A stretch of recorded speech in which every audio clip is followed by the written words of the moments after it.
Don't all men collect?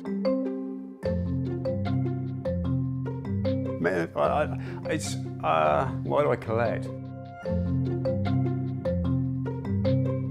I collect because it's genetically in my nature to collect. I mean, there is just this desire to collect. 7 years old, 8 years old, I went to the premiere of Star Wars in Leicester Square with my dad. That was definitely what got me on the road to collecting, full stop. Seeing Star Wars, I'm 7 years old, what the heck can I own from this? You know, I want the action figures, I want the trading cards. As I grew up and got a little bit older and had a bit more disposable income, I'm like, okay, well, what's the next step? Well, I no longer have to buy something that's associated with the films that I love. I might be able to actually go and find something that was used in filming of that film.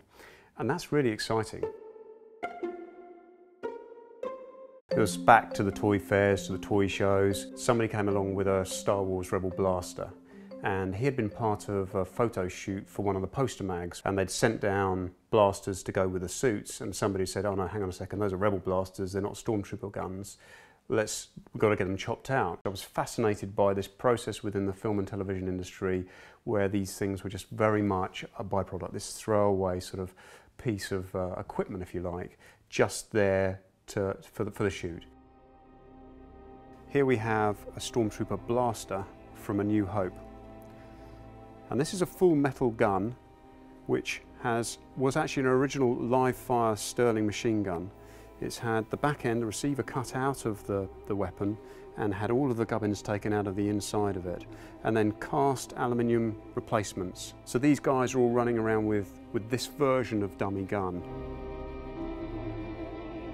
In a lot of instances, we're working directly with production companies and distributors. So it's coming directly off the set to us and then goes from us out to the collector. Secondly, we'll be dialoguing with crew members who have been there at the time, worked on the film, went to the end of production sale, bought the items, were gifted the items. Thirdly, we're looking at rental houses, so we're looking at the companies that actually worked on those productions. And some of these lines of supply, these supply chains, have very much dried up now.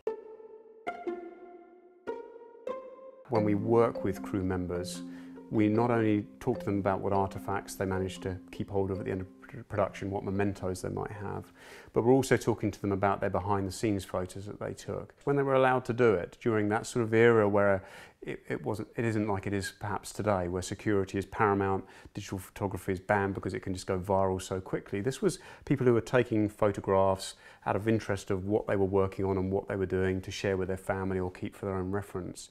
Understanding the construction of a lot of artefacts as well is very important. The Superman tunic, for example, that we've got in the upcoming auction, the weave on that is like almost like a fingerprint on that particular garment, and that particular costume was something that was very, very heavily copied and faked over the years. Not many people need to be told that this is Superman's tunic from Superman the movie. What's nice about this particular tunic, it actually tells us that it's a wet tunic. So we know that this was designed for the sequence where Chris Reeve, where Superman has the kryptonite chained around his neck and he's in Lex Luthor's pool being submerged. They had to think about what would happen to this fabric when it got wet. So we know what colour Superman's tunic should be. It should be a very, very specific shade of blue. That's going to be established throughout the whole film. What they couldn't have was that tunic going into the water and then appearing darker. So what they very cleverly did was they took it back a number of shades to get it to the right colour, so once he drops into the water and gets wet, boom, it absolutely matches the colour of the rest of the tunics you see in the film. One of the key aspects, the key elements to an original prop or costume is authenticity and the lineage that's connected to it, the provenance that's connected to it. And during that period, you know, to start with, all you had was VHS and then Cinefex once a month, which might or might not feature something about it, or some of the other Starlogs or Starbursts or something like that. And then VHS, you press pause and it goes, zzz, you know, and you're like, is it, isn't it, is it, isn't it? And you're trying to work out whether the construction is correct, if the greeblies are in the right place, you know, if it looks and feels right.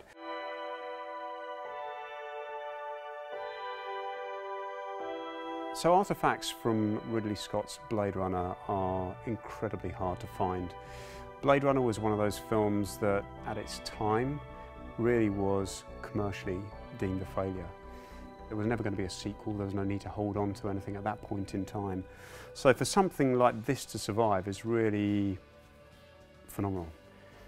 This is the vid phone that you see Deckard call Rachel on from the bar. This was a fully practical unit. They had a TV screen, TV monitor, it's still present, all the gubbins is still inside here.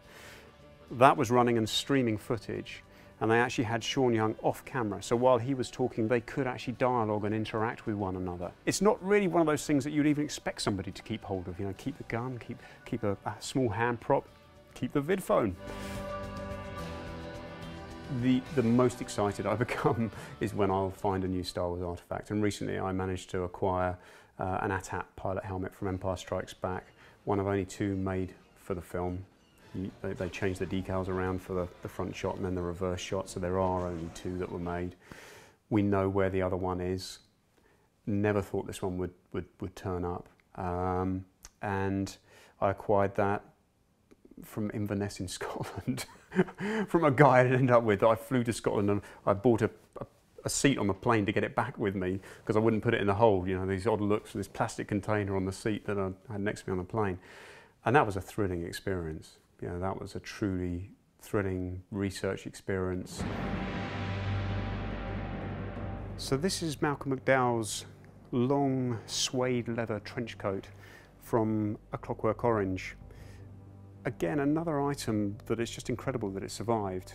This was actually brought into us by the daughter of a gentleman who went to Camden Market to buy himself a suede coat. He bought this from one of the vendors there. When he was buying it, the guy just happened to say to him, "Oh, by the way, this rail of costumes here, this rail of clothing, that came off A Clockwork Orange." Unless you've been told that story, and unless you then pass that story on before there is a dynamic change in circumstances, that is where stuff gets lost and thrown away and it's gone forever. On the 23rd of September we have our second live auction in London. We have over 450 props and costumes going under the hammer from, I think it's over 150 film and television shows.